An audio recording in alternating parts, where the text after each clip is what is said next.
dalaging si Celestine ay pumasok bilang katulong sa isang malaking mansyon. Pumasok siya dito dahil kailangan niyang kumita ng pera para sa kanyang ina na may sakit. Ulila na siya sa kanyang ama dahil yumaon na ito noong 4 na taong gulang pa lang siya. Magkokolehiyo na sana siya, ngunit napagdesisyon na niya na magtrabaho na lang para kumita ng pera para sa gamot ng kanyang ina. Ito na lang ang nag-iisang pamilya niya kung kaya't hindi niya kakayanin kung mawawala pa ito sa kanya. Naiwan ito sa probinsya kasama ng tiyuhin niya.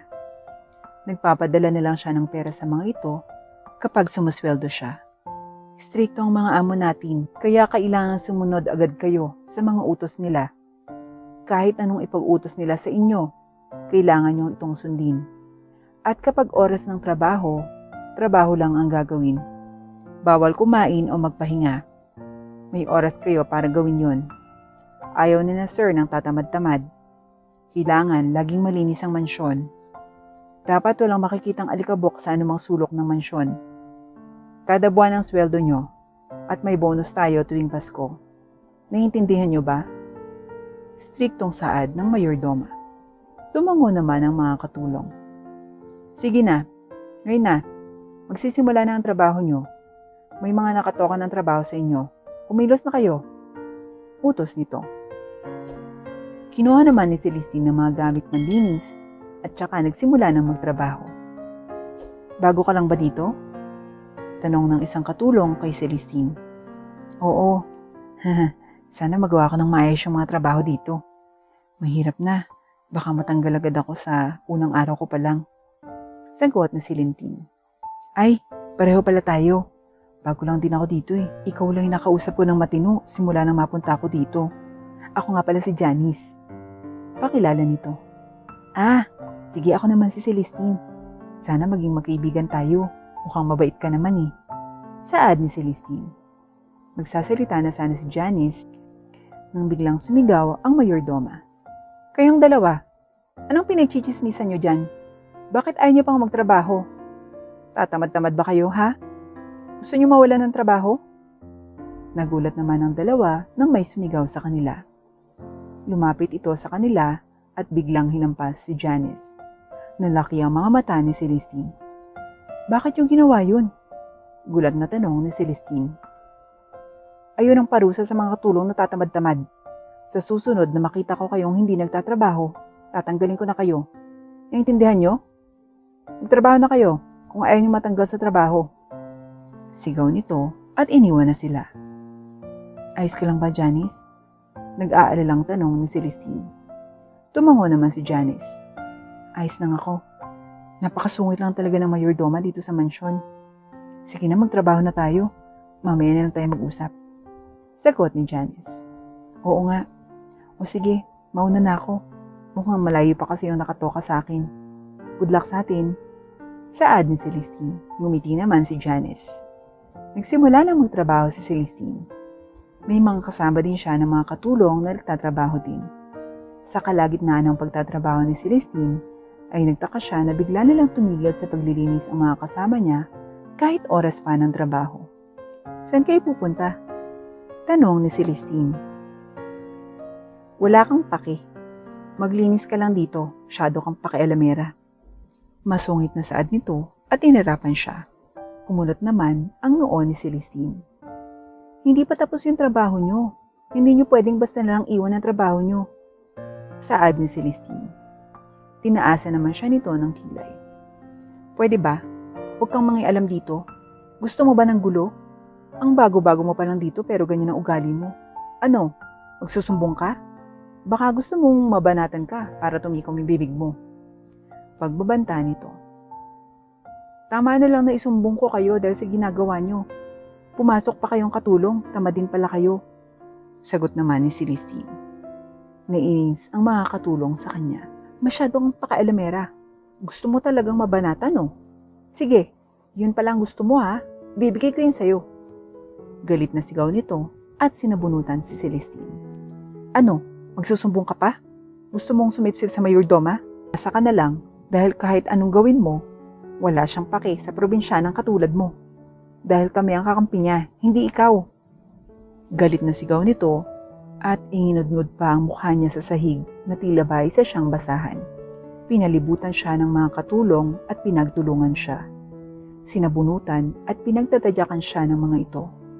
Pumutok pa ang labi niya dahil sa pagmudgod sa kanya ng mga ito. Sinusubukang lumaban ni Celestine, ngunit talo siya dahil marami ang mga ito at mag-isa lang siya. Itiko mo na yung bibig mo. Kunti, hindi lang yan ang mangyayari sa'yo. Pagbabanta ng mga ito kay Celestine. Gulong-gulo ang buhok ni Celestine at napakarumi na rin ang suot niya ang uniforme. Anong kaguluhan ito? Napatingin naman ng lahat nang dumating ang mayordoma. Tumungo ang lahat ng katulong. Wala naman po. Tinuturuan lamang namin ng leksyon ang bagong katulong na ito. Mukhang hindi niya kasi alam ang lugar niya dito sa mansyon. Pagsisinungaling ng mga katulong. Oo nga po, kabago-bago pa lang niya dito, nagugulo na agad siya. Ma'am, kailangan turuan ng leksyon ng babaeng yan. Saad ng isa pa. Tumayo naman si Celestine at ipinagtanggol ang sarili. Sinungaling kayong lahat. Ma'am, pinagsasabihan ko lang naman sila na huwag silang umalis dahil hindi pa tapos ang oras ng trabaho nila. Pero nagalit sila sa akin at sinaktan ako. Pinagbantaan pa po nila ako at pinagtulungan. Saad ni Celestine. Huwag kang maniwala sa kanya, ma'am. Siya yung sinungaling. Saad ng ibang katulong. Manahimik kayong dalawa. Ikaw. Saad nito at itinuro si Celestine. Sumunod ka sa akin. Kayo naman, tapusin niyo ang mga trabaho niyo. Sigaw nito. Tumango naman ang mga katulong. Tumingin ang mga ito kay Celestine at sinamaan siya ng tingin. Sumunod naman si Celestine sa mayordoma. Ikaw, ang bago mo palang dito, pero nagugulo ka na agad. Ang laki pa naman ng expectations ko sa'yo dahil mukha kang matino, pero mukhang mali ako. Dahil dyan, madadagdagan ng trabaho mo. Ikaw na ang maglilinis ng kwadra ng mga baboy at kabayo. At kapag may inutos ang mga amo natin, sundin mo agad. Ayoko nang tatamad-tamad. Sige na, kumilos ka na. Utos nito. Ipagtatanggol sana ni Celestine ang sarili, pero hindi niya nagawa dahil umalis ka agad dito. Wala nang nagawa si Celestine kundi sundin ang mga utos nito. Naparusahan siya kahit wala naman siyang kasalanan. Habang naglilinis siya ng kwadra ay biglang dumating ang anak ng amo niya. Ikaw, may iutos ako sa iyo. Bilisan mo. Utos nito. Tumango naman si Celestine at agad na sumunod dito. Linisin mo yung kwarto ko. Gusto ko malinis. Ayokong makakita ng kahit anong alikabok. Utos nito sa kanya. Agad namang sinunod ni Celestine ang utos nito. Nilinis niya ang kwarto nito at siniguradong walang makikitang kahit anong alikabok. Hanggang sa hindi inaasahan, pagkaangat niya ng lamesa ay biglang nahulog ang nakapatong na vase nito. Hindi nasalon si Celestine ito kahit nabasag ito sa sahig. Galit naman ang amo niya sa kanya. Inutil ka, puwisit. Ang tanga-tanga mo. Simpleng utos lang. Tatanga-tanga ka pa. Paano gagawin natin dyan? Anong ipambabayad mo dyan? Mas mahal pa yun sa buhay mo. Galit na sigaw nito. Pasensya na po ma'am, hindi ko po talaga sinasadya. Saad ni Celestine. Anong hindi sinasadya? Ang sabihin mo, tanga ka. Inutil. Galit na sigaw nito. Kumuha pa ito ng sinturon at pinaghahampas iyon kay Celestine. Walang magawa si Celestine, kundi tanggapin ang bawat paghataw sa kanya ng sinturon. Tumatama pa ang bakal ng sinturon sa balat niya, dahilan para magkapasa siya. Sorry po ma'am, tama na po. Please, tawa na po. Pagmamakaawa ni Celestine dahil nasasaktan na siya. Ayan ang hirap sa inyong mga hampas lupa. Hindi niyo magawa ng maayos yung mga utos sa inyo. Mga wala kayong kwenta. Galit na sigaw nito. Nang mapagod, ay tinigilan nito si Celestine. Umalis ka na sa harapan ko. Agad namang nanakbo palayo si Celestine. Nang makalayo, ay naluha na lamang siya.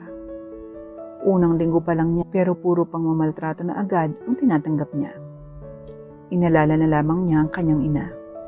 Ang kanyang ina na lamang ang dahilan kung bakit siya nabubuhay. Ito na lang ang pinagkakapitan niya ng lakas. Kaya kahit anong hirap ay titiisin niya para sa kanyang ina. Pagkatapos ng trabaho, ay pumunta na si Celestine sa kwarto niya. Niyakap niya ang litrato ng kanyang ina at ama. Ito ang huling litrato ng kanyang mga magulang na magkasama. Kaya't pinakaiingatan niya ito. Hindi niya mapigilang maluha dahil namimiss niya ang kanyang ina. Gusto niya na itong makasama. Pero hindi pa pwede dahil kailangan pa niyang magtrabaho.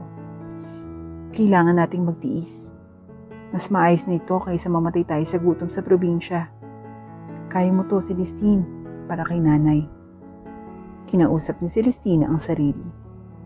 At ipinangako niya sa sarili na magsusumikap siya upang yumaman at magtagumpay sa buhay. Para hindi na sila maghihirap pa ng nanay niya. Lumipas ang mga araw, tiniis ni Celestine ang mga pagmamaltrato ng amo niya at ng iba pang mga katulong. Kung minsan, ay pinagtutulungan siya ng mga ito. Andiyan na naman ang inutil na sipsip. Napakakupad, tapos tamad pa. Walang kwenta. Bakit pa andito pa yan? Nararapat lang ang hampas lupang niya sa basurahan. Pang-iinsulto ng kapwa niya katulong. Hindi na lang yun pinapansin ni Celestine. Dahil sa pagmamaltrato at sa mga insultong natatanggap niya sa mga ito, lalo siyang naging determinado na magsumikap. Isang araw, habang naglilinis ng kwarto si Celestine, ay may nakita siyang litrato. May mukhang pamilyar sa litrato, kaya't siniyasat niya ito. Isa itong family photo. Nasa harapan ng mag-asawa at nasa likod ang dalawang anak na lalaki na mukhang magkapatid. Sa wari ni Celestine, ang dalawang binata sa likod ay isa sa mga may-ari ng mansyon. Pamilyar na pamilyar ang mukha ng lalaki sa kaliwa. Nalaki naman ang mga mata ni Celestine, kaya't kinuha niya ang litrato ng kanyang mga magulang at pinagkumpara ang dalawa. Magkamukha ito, ang nasa litrato at ang tatay niya. Hindi siya makapaniwala. Nabalot ng curiosity ang sistema niya. Gusto niyang malaman kung ang kanyang tatay nga ba ang nasa litrato. Agad niyang hinanap ang amo niyang lalaki. At swerte siya na nakita niya ito sa opisina nito. Sir, tawag niya dito. Tumingin naman ito sa kanya. Anong kailangan mo? Kalmado ang tanong nito. Nanibago naman si Celestine dahil hindi ito tulad ng asawa at anak nito. May gusto po kasi sana akong itanong. Kilala niyo po ba yung nasa larawang ito? Tanong ni Celestine at ipinakita ang larawan ng mga magulang niya. Nanlaki naman ang mga mata ng amo niya. Saan mo nakuha ang larawang yan? Tanong nito. Galing po yan sa mga magulang ko. Yan po ang huling larawan nila na magkasama. Sagot ni Celestine. Magulang? Anong pangalan ng tatay mo? Tanong muli nito. Andre Giovanni. Sagot ni Celestine. Bigla namang naluha ang amo niya.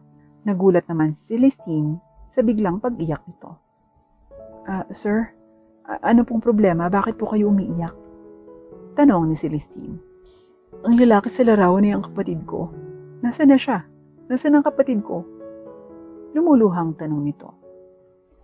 Napatungo si Celestine habang sumasagot. Wala na po siya. Nagkasakit po siya at nawala na siya noong 4 na taong gulang pa lang ako. Lalong naluha ang amo ni Celestine. Kung ganun, ikaw pala ang nawawala kong pamangkin. Nakakalungkot naman. Ang akala ko, makikita ko na ulit ang kapatid ko. Pero mukhang nahuli na ako. Saad nito. Pwede ko po bang malaman kung anong nangyari? Bakit hindi namin alam na may kamag-anak pa po kami? Akala ko, wala na kaming kilalang kamag-anak. Tanong ni Celestine. Siguro, itinago sa'yo ng mga magulang mo ang totoo. Naiintindihan ko naman. Dahil simula pa lang, ay tutol na ang mga magulang namin sa relasyon ng mga magulang mo. Saad nito. At noon lamang nalaman ni Celestine ang mga nangyari. Dahil tutol ang mayamang magulang sa ina ni Celestine, napilitang magtanan ang dalawa. Wala nang naging balita ang mayamang pamilya sa dalawa at hindi alam ng mga ito kung saan sila nagpunta.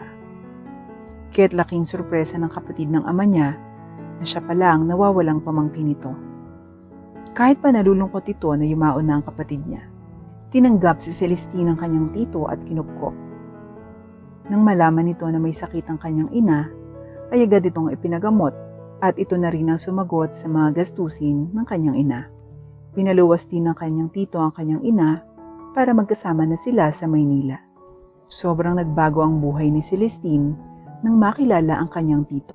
Pinatira silang mag-ina nito sa mansyon at pinag-aral siya ng kolehiyo. Ipinakilala din sila nito sa mga katulong at sa pamilya nito. Hindi naman makapaniwala ang mga katulong at laking pagsisisi nila dahil minaltrato at minaliit nila si Celestine. Hindi nila akalain na pamangkin pala ito ng may-ari ng mansyon. Samantalang, hindi matanggap ng asawa at anak ng tito niya silang mag-ina. Tuloy pa rin ang pagmamaltrato ng mga ito sa kanya. Kesyo hindi raw siya nababagay sa mansyon at mas nababagay na umalis na sila doon. Isang araw, nagulat ang lahat sa isang nakabibiglang pangyayari. Nalaman ng lahat na ang pinsan niya ay hindi pala tunay na anak ng tito niya at anak ito ng asawa ng tito niya sa ibang lalaki at ginagamit lang at pineperahan nito ang tito niya. Napagdesisyonan ng tito niya na palayasin ang dalawa at mula noon ay naging payapa ang buhay nilang mag-ina. Naging masaya ang buhay ni Celestine kasama ang tito niya at ang kanyang ina. Mula nung araw na yun, ang tito niya ang nagsilbing ama niya at napakasaya niya. Nagsumikap si Celestine at nag-aral ng mabuti at ngayon ay isa na siyang ganap na doktor na akala niya'y hanggang pangarap lamang.